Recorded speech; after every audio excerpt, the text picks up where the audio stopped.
نحمده ونصلي ونسلم على رسوله الكريم اما بعد فاعوذ باللہ من الشیطان الرجیم بسم اللہ الرحمن الرحیم۔ میرے بھائی اور میری بہنوں، آج کے اس مختصر مدرسے میں سورۃ البقرہ کی آیت نمبر 29 شامل ہے۔ یہ تیسرے رکوع کی آخری آیہ مبارکہ ہے اور یہاں سے انتہائی اہم مضمون کا آغاز ہو رہا ہے۔ سب سے پہلے یہ دیکھتے ہیں کہ یہ آیہ جو کہ صرف 3 چھوٹے چھوٹے جملوں پر مشتمل ہے، لیکن الفاظ و معانی کا بہتا ہوا دریا ہے اس کے اندر۔ ہم یہ دیکھیں گے کہ کیا چیزیں ہیں جو کہ آج کی اس آیہ کے اندر بطور تھیم کے ہم شامل کر سکتے ہیں۔ سب سے پہلے تو یہ ہے کہ اللہ رب العزت نے جنت سے انسان کو جب زمین پر اتارنے کا فیصلہ کیا تو سب سے پہلے کیا کیا۔ نمبر 2، جو استوا علی العرش ہے، جو کہ اس آیہ کے اندر آگے چل کر کے الفاظ آ رہے ہیں کہ اللہ رب العزت آسمان پر مستوی ہوئے، قائم ہوئے، تو اس کے بارے میں قرآن مجید کی دیگر آیات کی روشنی میں ہم کیا ایسی چیز ہے جو سمجھ سکتے ہیں کہ اس کا کیا مطلب ہے، استوا علی العرش کا، کس حیثیت میں اللہ کی ذات وہاں قائم ہے، اس کی شان کیا ہے۔ اس کے بعد تیسری چیز ہم یہاں سے یہ اخذ کریں گے کہ کیا زمین پہلے پیدا ہوئی یا رب العزت نے آسمان کو پہلے پیدا کیا۔ پھر ان کی جو تعداد کے بارے میں آتا ہے کہ وہ 7 ہیں، اس کی کیا حقیقت ہے۔ قرآن مجید کے دیگر مقامات اس عقیدے کو کیسے سپورٹ کرتے ہیں۔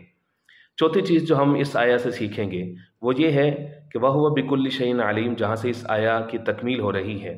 علیم کی صفت اللہ رب العزت نے اپنے لیے استعمال کی ہے، تو علیم اور عالم کے اندر کیا فرق ہوتا ہے۔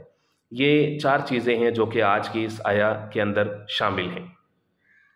سب سے پہلا جو حصہ ہے اس آیہ کا کہ اللہ رب العزت نے هُوَ الَّذِي خَلَقَ لَكُم مَّا فِي الْأَرْضِ جَمِيعًا، کہ اس نے تمہارے لیے زمین کے اندر سارا کچھ پیدا کیا۔ یہی وہ کام ہے کہ زمین پر آنے سے پہلے رب العزت نے انسان کے لیے زمین کے اوپر سارا کچھ پیدا کیا۔ گویا کہ یہ آیہ خلافت ارضی کی طرف اشارہ کر رہی ہے، اور یہیں سے اس موضوع کا، اس مضمون کا آغاز ہو رہا ہے جو کہ اگلے چوتھے رکوع کے اندر جاری رہے گا۔ اللہ رب العزت نے انسان کو زمین پر بھیجنے سے پہلے جتنی چیزیں جو اس کے لیے بالواسطہ بلا واسطہ کسی بھی اعتبار سے اس کے لیے نفع بخشتی، ان سب کو پیدا فرمایا۔ جتنی حلال حرام چیز ہیں، چرند پرند، حیوانات، نباتات، جمادات، ہر ایک چیز جو کسی نہ کسی اعتبار سے انسان کے لیے فائدہ مند ہے، رب العزت نے پیدا کیا۔ اللہ رب العزت نے کسی بھی چیز کو بے فائدہ پیدا نہیں کیا۔ نہیں ہے کوئی بھی چیز نکمی اس زمانے میں، کوئی برا نہیں ہے قدرت کے کارخانے میں۔ خلاصہ کیا ہوا؟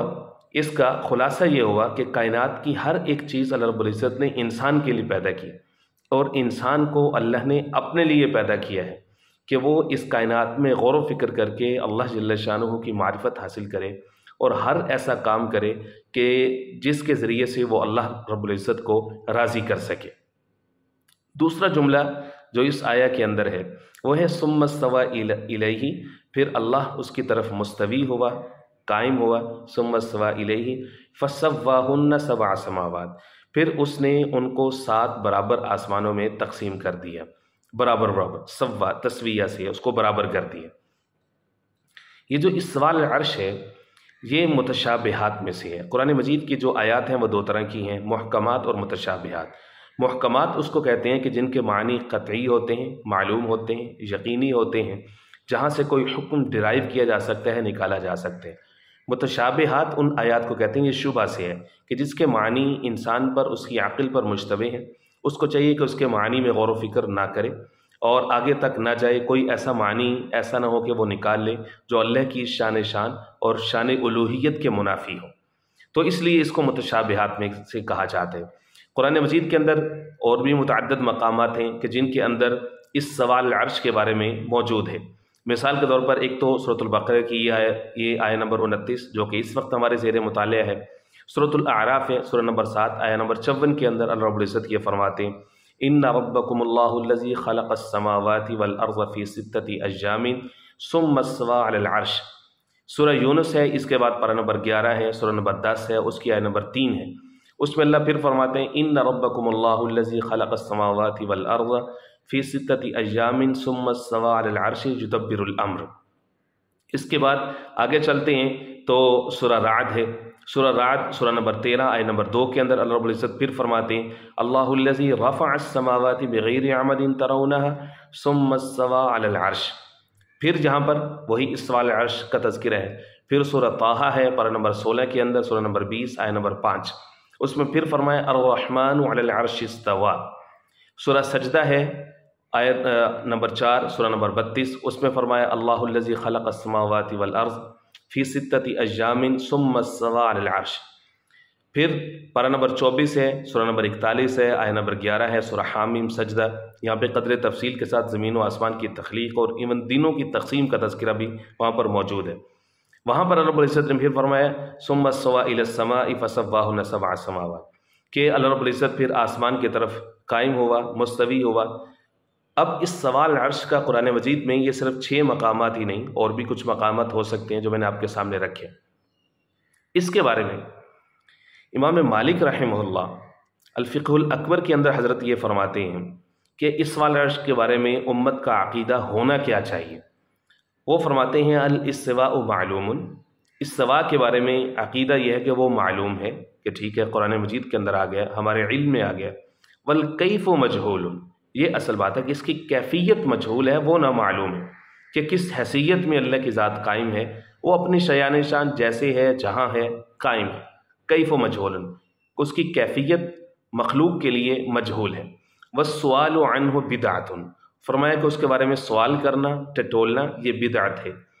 اور آخری بات یہ ہے والایمان بہ واجب، اس پر ایمان لانا واجب ہے کہ استواء ہے اور ہمارا یہ عقیدہ ہے، ہمارا یہ ایمان ہے۔ یا زیادہ سے زیادہ جو مجتہدین نے یہاں تک گنجائش نکالی ہے کہ اس کے معنی اگر نکالیں بھی صحیح تو ایسا معنی ہو جو اللہ کی شیان شان ہو، اور ایسا معنی نہ ہو جو شان الوہیت کے لیے مناسب نہ ہو، اور پھر معنی جو بھی ہوگا وہ قطعی نہیں ہوگا، یعنی اس سے کوئی حکم نہیں نکالا جا سکتا، وہ محض ظنی ہوگا۔ اور اگر وہ مجتہد کے درجے پر فائز ہے تو یقیناً اس کوشش کا اللہ رب العزت اس کو ایک اجر بھی عطا فرما دیں گے۔ 2 مزید باتیں جو یہاں سے معلوم ہوتی ہیں وہ یہ ہے کہ پہلے یہاں پر زمین کی تخلیق کا تذکرہ ہے، بعد میں آسمان کا تذکرہ ہے، اور اسی طرح سے آسمان کی تعداد 7 ہے یا کیا ہے، اس کے بارے میں قرآن مجید کی دیگر آیات سے ہم دیکھتے ہیں کہ وہاں پر کیا موجود ہے۔ مثال کے طور پر سورہ حامیم السجدہ ہے جس کا تذکرہ ابھی تھوڑی دیر پہلے بھی ہوا، سورہ نمبر 41 آیت نمبر 9 کے اندر رب العزت نے پہلے زمین کا تذکرہ کیا ہے، خلق الارض فی یومین، کہ زمین کو 2 دن میں پیدا کیا۔ ایک آیت کے بعد آیت نمبر 11 کے اندر اللہ رب العزت نے پھر آسمان کا تذکرہ کیا، ثم استوى الی السماء فسواہن سبع سماوات۔ تو اس ترتیب سے تو یہ معلوم ہوتا ہے کہ پہلے زمین کو پیدا کیا ہے، بعد میں اللہ رب العزت نے آسمان کو بنایا ہے۔ سورہ طلاق ہے پارہ نمبر 29 کے اندر، اس کے اندر اللہ رب العزت یہ فرماتے ہیں اللہ الذی خلق 7 سماوات ومن الارض مثلہن، سورہ نمبر 65 ہے آیت نمبر 12 ہے، اس سورہ کی کل آیات ہی 12 ہیں، اس کی آخری آیت میں اللہ الذی خلق 7 سماوات، کہ اللہ وہ ہے جس نے 7 آسمانوں کو پیدا کیا، خلق 7 سماوات ومن الارض مثلہن، اور زمین بھی اسی کی مثل، گویا کہ جس طرح آسمان 7 ہیں اس طرح زمینیں بھی 7 ہیں۔ سورہ ملک کے اندر بھی اس کے شروع میں بھی اسی طرح سے آسمان کی تخلیق کا تذکرہ ہے۔ تو یہ ہیں وہ سوالات کہ جن کا تذکرہ اس چھوٹی سی آیا کے اندر موجود ہے۔ آیا مکمل ہو رہی ہے وَهُوَ بِكُلِّ شَيْءٍ عَلِيمٌ، یہ ساری چیزیں بیان کرنے کے بعد، چونکہ ان چیزوں کا تعلق انسان کے عقیدے سے ہے، اللہ کی شان الوہیت کے بارے میں کہ اس نے زمین کو پیدا کیا، ہر چیز کو پیدا کیا، پھر وہ مستوی ہوا، تو اب آخر میں فرمایا وَهُوَ بِكُلِّ شَيْءٍ عَلِيمٌ، وہ ہر چیز کو جاننے والا ہے۔ ایسا نہ ہو کہ انسان اپنی عقل کے گھوڑے دوڑانے کے بعد کوئی ایسی چیز پر یقین بنا لے کہ جو اللہ کے علم کے خلاف ہو۔ فرمایا کہ نہیں، محتاط رہو، وَهُوَ بِكُلِّ شَيْءٍ عَلِيمٌ، ہر چیز کا علم حقیقی اللہ کے پاس ہے۔ علیم کی صفت استعمال کی، عالم کی نہیں کی، یہ بات بھی دیکھنے والی ہے۔ حالانکہ عالم اور علم دونوں ہی ایک ہی مادہ ہے، دونوں کا عین لام میم، علم جاننا۔ عالم اور علیم میں کیا کوئی فرق ہے؟ مثال کے طور پر قرآن مجید میں اکثر و بیشتر مقامات پر اللہ رب العزت نے اپنے لیے علیم کی صفت استعمال کی ہے، یہ ویسے ہے بھی اس میں صفت۔ علیم بذات الصدور، ان اللہ علیم بذات الصدور وہو علیم بذات الصدور، علیم کی صفت موجود ہے قرآن مجید میں، وہو العلیم، علیم القدیر۔ لیکن عالم کی صفت بہت کم جگہ پہ، مثال کے طور پر عالم الغیبی، تو وہ مضاف مضاف الیہ کی سینس میں ہے۔ علیم اور عالم کے اندر اور بھی کئی سارے فرق ہیں، لیکن اہم فرق یہ ہے کہ عالم اس کو کہتے ہیں کہ جو ذرائع علم کا محتاج ہو، جس کو کسی ذریعے سے علم حاصل ہو۔ مثال کے طور پر انسان ہے، وہ عالم ہوتے ہیں، وہ مختلف چیزوں کے ذریعے سے علم حاصل کرتا ہے، اپنی فیکلٹیز کو یوز کرتا ہے، دیکھنے کی حس، جاننے کی حس، چکھنے کی حس، سننے کی حس، اور اسی طرح سے دیگر ذرائع علم جو کہ کائنات کے اندر موجود ہیں، ان سب کا وہ محتاج ہے، اس لیے اس کو کہیں گے عالم۔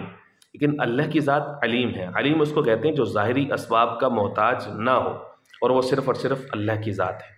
اس لیے انسان کو علیم نہیں کہہ سکتے، عالم کہہ سکتے ہیں۔ انسان کا اگر نام رکھنا تو عبد العلیم ہوگا، نہ کہ علیم۔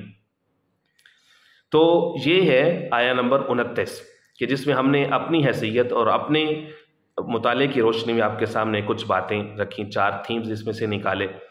کمی بیشی رب العزت معاف فرمائے، جو سمجھ آئی اس پر عمل کرنے کی توفیق عطا فرمائے۔ وما علینا الا البلاغ المبین۔